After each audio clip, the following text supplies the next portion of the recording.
کیا آپ صلی اللہ علیہ وسلم کی ایسی کوئی حدیث ہے کہ میری امت کی عورتوں نے اونٹ کے کوہان کی طرح جوڑے باندھے ہوئے ہوں گے؟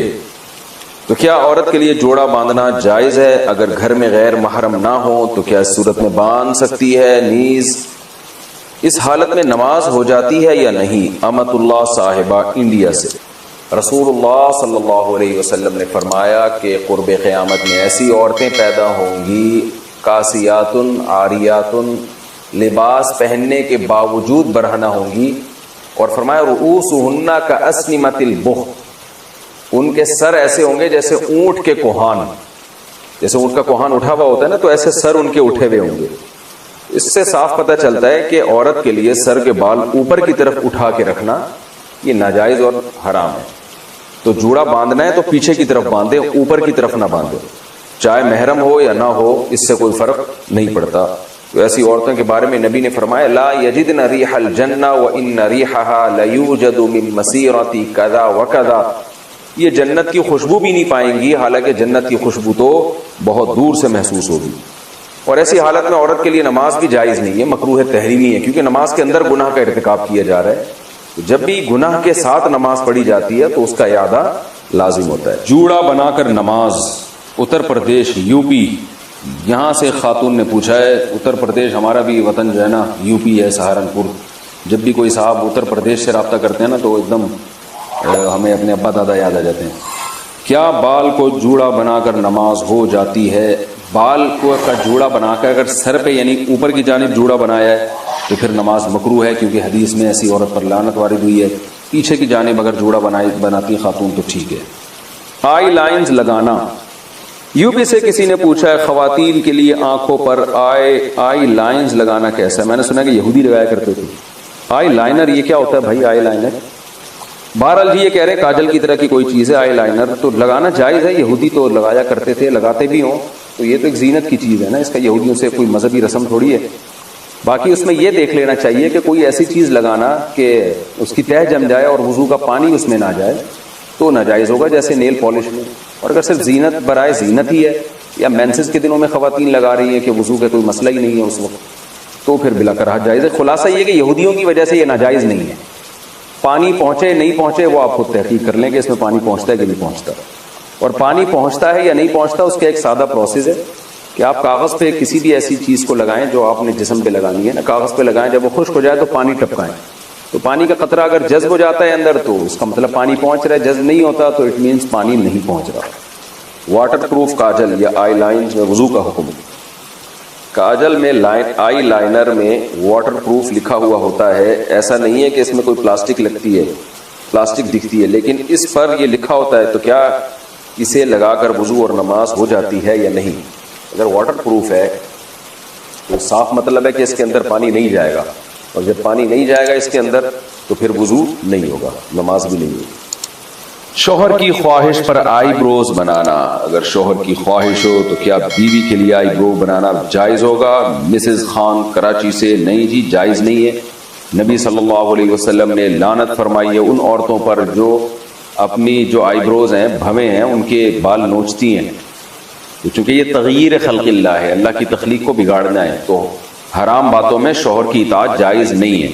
البتہ کسی خاتون کی آئی برو بالکل ایک عام معمول سے ہٹ کر ہوں، بہت ہی زیادہ بھدی ہوں، جیسے کہ جو عام طور پر ہوتی نہیں ہے، تو اس کو اتنا کر لینا کہ وہ نارمل بن جائے، اس میں حسن پیدا ہو جائے، وہ نہیں لیکن نارمل کنڈیشن میں آ جائے، تو اس کی گنجائش ہے، لیکن یہ بہت کم عورتوں میں ایسا ہوتا ہے۔ یہ مسئلے وضاحت کر رہا ہوں کہ ایسا نہ ہو کہ خواتین، ہر خاتون یہ سمجھیں کہ جی میری کیونکہ آئی برو جو ہے وہ باریک نہیں ہے، موٹی ہیں، تو میں نوچنا شروع کر دوں، تو نارملی ایسا ہوتا نہیں ہے۔ بہت ہی زیادہ کسی کی بھدی ہو تو ایک الگ بات ہے۔ عورت کے لیے گھر میں سر کھلا رکھنے کا حکم، بنت عبداللہ اتر پردیش انڈیا سے، اتر پردیش یو پی، جہاں ہمارے باپ دادا بھی یو پی سے ہی آئے ہیں، سنسار پور سے، تو یو پی سے انہوں نے پوچھا، یو پی سے جب کسی کا فون آتا ہے نا تو وہ جو اردو بولتے ہیں مجھے بڑی اچھی لگتی ہے، کیونکہ مجھے اپنے والد اور دادا یاد آتے ہیں اس میں۔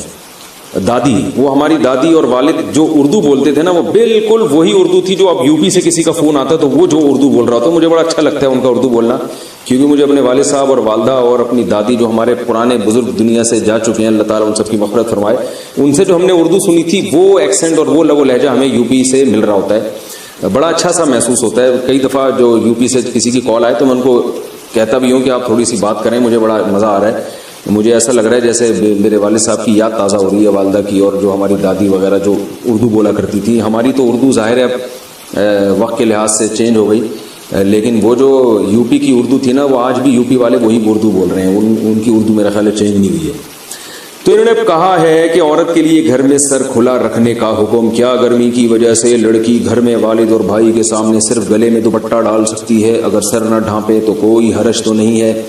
جائز ہے، سر چھپانا والد اور بھائی کے سامنے لازم نہیں ہے، لیکن بہرحال حیا عورت کی زینت ہے، اگر سر پہ چادر ڈال لیں تو اچھا ہی ہے، یہ برا نہیں ہے۔ بعض گھروں میں تو اس کا بڑا خیال کیا جاتا ہے، تو شریعت نے گنجائش ضرور دی ہے کہ عورت سر کے بال کھول سکتی ہے، لیکن اپریشیٹ نہیں کیا، تو اگر چادر سر پہ رکھیں تو زیادہ اچھی بات ہے، لیکن کوئی فرض نہیں ہے۔ اذان کے دوران سر پر دوپٹہ لینا، کیا اذان کے وقت سر پر دوپٹہ نہ لینا گناہ کا باعث ہے؟ نیز اگر کوئی ضروری بات ہو رہی ہو یا قرآن کی کلاس ہو رہی ہو تو کیا اذان کے وقت اسے جاری رکھنے میں کوئی حرج تو نہیں؟ بنت اجمل بہاول نگر سے۔ دیکھیں، دوپٹہ لینا کوئی حدیث میں تو حکم نہیں ہے اذان پہ دوپٹہ لینے کا، البتہ اتنی بات ہے کہ شریعت نے یہ بات ثابت ہے کہ شاعر اسلام کا احترام لازم۔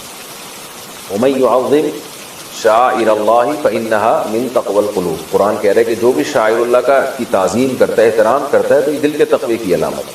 اب احترام کا کوئی خاص طریقہ قرآن نے نہیں بتایا، یہ عرف پر چھوڑا گیا، تو اذان کے شاعر اسلام میں سے اس کا احترام کرنا چاہیے۔ تو ظاہر خواتین کے لیے احترام کا یہی طریقہ ہے کہ سر پہ چادر لیں، وہ تھوڑا سمٹ جائیں، تھوڑا ایک یعنی وقار ظاہر کریں، تو اس لیے خواتین کو اذان کے وقت دوپٹہ لازمی لینا چاہیے۔ رہا یہ مسئلہ کہ دوپٹہ نہیں لیں گی تو گناہ گار ہوں گی، تو گناہ تو نہیں ہے، لیکن یہ عمل بہرحال قابل ملامت ہے کہ تھوڑا سا انسان کو اللہ کے نام کا خیال کرنا چاہیے، خاص طور پہ جب عرف بھی ہو کہ اذان کا اسی طرح سے احترام کیا جاتا ہو۔ اور رہا یہ مسئلہ کہ اس وقت باتیں کرنا یا قرآن کی کلاس، تو بہتر تو یہی ہے، اور بہت تاکید ہے اذان کے احترام کی، تو اذان جب ہو رہی ہو تو آپ اپنی کلاس کو تھوڑی دیر کے لیے روک لیں، حتیٰ کہ فقہا کہتے ہیں بہتر یہ کہ تلاوت بھی نہ کی جائے اس وقت، باتیں بھی نہ کی جائیں، اذان کو سنا جائے۔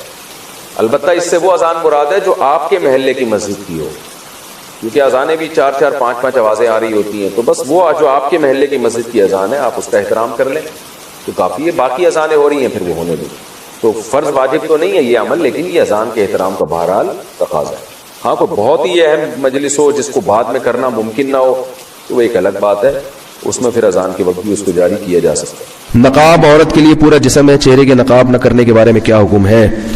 دیکھیے، اسلام میں پردے کے مختلف درجات ہیں، اسلام میں پردے کے مختلف درجات ہیں۔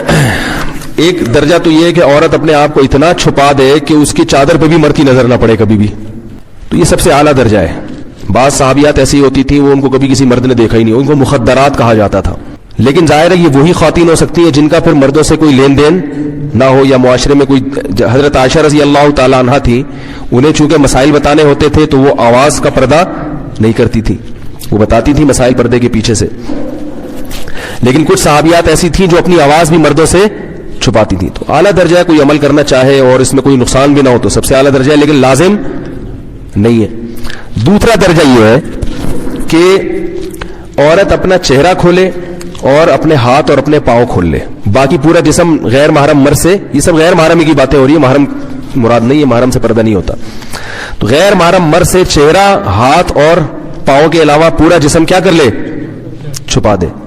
یہ والا پردہ چاروں ائمہ کے نزدیک بولو بھائی فرض ہے، یعنی کم از کم اتنا درجہ، اس میں کسی کا کوئی اختلاف بولو بھائی نہیں، کوئی اختلاف نہیں ہے اسی۔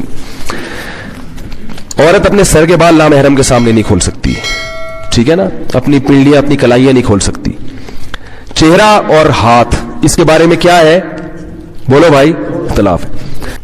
باقی چہرہ اور ہاتھ کے بارے میں راجح قول کیا ہے؟ تو دیکھیں راجح قول یہ ہے کہ چہرے کا پردہ جوان عورت پر ضروری ہے، مگر وہ چہرہ سطر میں داخل نہیں ہے. سطر کا مطلب یہ ہوتا ہے جیسے ناف سے لے کے گھٹنے تک مرد کے لیے چھپانا ہر حال میں کیا ہے؟ ضروری ہے نا، چاہے کسی کو فتنے کا اندیشہ ہو یا نہ ہو. یہ وہ ایریا ہے جو آپ نے بہرحال چھپانا ہے. اس کا کسی کے سامنے کھولنا مجبوری کے بغیر، علاج کے لیے ایک الگ بات ہے، عام حالات میں کسی کے سامنے کھولنا بھی بالکل کیا ہے؟ حرام ہے، جائز نہیں ہے. تب یہ جو ریسلنگ آتی ہے ہم اس کو کیوں غلط کہتے ہیں بھائی؟ یہ نیکریں پہن کے. ایک لڑکے ہمارے شاگرد فٹ بال کھیلتے تھے، کہتے یار اس میں کیا ہے؟ میں نے کہا فٹ بال کھیلو لیکن کپڑے کیا ہونے چاہیے؟ گھٹنے آپ کے ڈھکے ہوئے ہونے چاہیے. تو یہ مرد کے لیے سطر ہے. تو عورت کے لیے چہرہ، ہاتھ اور پاؤں کے علاوہ کا جو ایریا ہے نامحرم کے لیے وہ کیا ہے؟ سطر ہے. اس میں فتنے کا اندیشہ ہو یا نہ ہو، جوان عورت نے بہرحال وہ بولو بھائی چھپانا ہے. بوڑھی عورتوں کو کچھ چھوٹ دی ہے شریعت نے، لیکن جوان عورت نے، اور 50 سال کی عورت بھی یاد رکھو جوان ہوتی ہے. بعض لوگ جوان کا مطلب کہتے ہیں کہ 19 سال کی ہو، جب تک بالکل اس کو اتنی چہرے پہ جھریاں نہ آ جائے کہ استری کرنے کی باقاعدہ ضرورت پڑ جائے. اتنی جب تک جھریاں نہیں آتی وہ کیا سمجھی جاتی ہے شریعت کی نظر میں؟ جوانی. اتنی زیادہ اس میں اٹریکشن ختم ہو جائے کہ کسی کو پیسے بھی دو نا تو وہ شادی کرنے کے لیے تیار نہ ہو. جیسے ایک چٹکلا ہے، ٹائم ہے سنا دوں. وہ ایک آدمی کی شادی ہوئی، اس نے بغیر دیکھے شادی کی. اس کو بتایا گیا بھائی بڑی حسین دلہن ہوگی. جب اس نے دیکھا تو وہ تو بالکل ہی بہت ہی بیچاری بدصورت تھی. تو قاضی صاحب نے نکاح پڑھایا. تو اس نے قاضی صاحب سے پوچھا جی آپ کی نکاح پڑھانے کی فیس کتنی ہے؟ قاضی صاحب نے کہا جتنی اچھی تمہیں دلہن لگ رہی ہے نا اتنے پیسے دے دو. بھائی پہلی رات میں دلہن تو سبھی کو اچھی لگتی ہے نا. قاضی صاحب کا خیال تھا 1-2 کروڑ روپے تو ملیں گے لاسٹ میں. جتنی اچھی تمہیں دلہن لگی ہے اس حساب سے کیا کرو. نکاح میں نے پڑھا ہے، اس دلہن کو حلال میں نے تمہارے لیے کیا ہے، تو مجھے ظاہر ہے تگڑی رقم ملنی چاہیے. جیسی تمہیں دلہن دلائی ہم نے، یعنی تمہارے لیے حلال کی ہے نکاح پڑھا کے، تو اس حساب سے کیا ہونا چاہیے؟ ہمارا کمیشن ہونا چاہیے. تو اس آدمی نے کیا کیا؟ 10 روپے پکڑا دیے. کیا کیا؟ قاضی صاحب کا منہ لٹک گیا، یار یہ کیا؟ تو اس نے کہا کہ بھائی قاضی صاحب آپ بھی ذرا گھونگٹ ہٹا کے دیکھ لیں. قاضی صاحب نے جب گھونگٹ اٹھا کے دیکھا 5 روپے واپس کر دیے. بولے 10 روپے بھی آپ کیا کر رہے ہو؟ زیادہ دیر. تو اگر کوئی ایسا حساب کتاب ہے، اتنی بیچاری بوڑھی ہو گئی ہے، تو پھر تو پردوں کے معاملے میں شریعت نے اس کو آسانی دی ہے. لیکن جب تک جوان عورت ہے تو یہ چہرہ، ہاتھ اور پاؤں کے علاوہ باقی جو پورا جسم ہے وہ نامحرم کے سامنے کیا ہے؟ سطر ہے. اس میں یہ نہیں ہے کہ فتنے کا اندیشہ ہے یا نہیں، وہ بہرحال نامحرم سے ہر صورت میں چھپانا ہے. اور نماز بھی اس کے بغیر نہیں ہوگی. نماز میں اگر سر کے بال کھل جائیں، پنڈلیاں کھل جائیں تو نماز نہیں ہوتی. تو نماز میں بھی جیسے مرد اگر سطر کھلا ہوا ہو مرد کا نماز میں، قمیض کے بغیر آپ کی نماز ہو جائے گی، لیکن اگر سطر کا ایریا آپ کا کھلا ہوا ہے تو نماز آپ کی نہیں ہوگی. تو نماز سے خواتین سمجھیں جتنا ایریا نماز میں چھپانا فرض ہے اتنا نامحرم کے سامنے چھپانا بھی فرض ہے، سطر ہونے کی وجہ سے. باقی چہرہ، ہاتھ اور پاؤں، اس کا سطر سے تعلق نہیں ہے، اس کا تعلق ہے حجاب سے. حجاب کہتے ہیں پردے کو.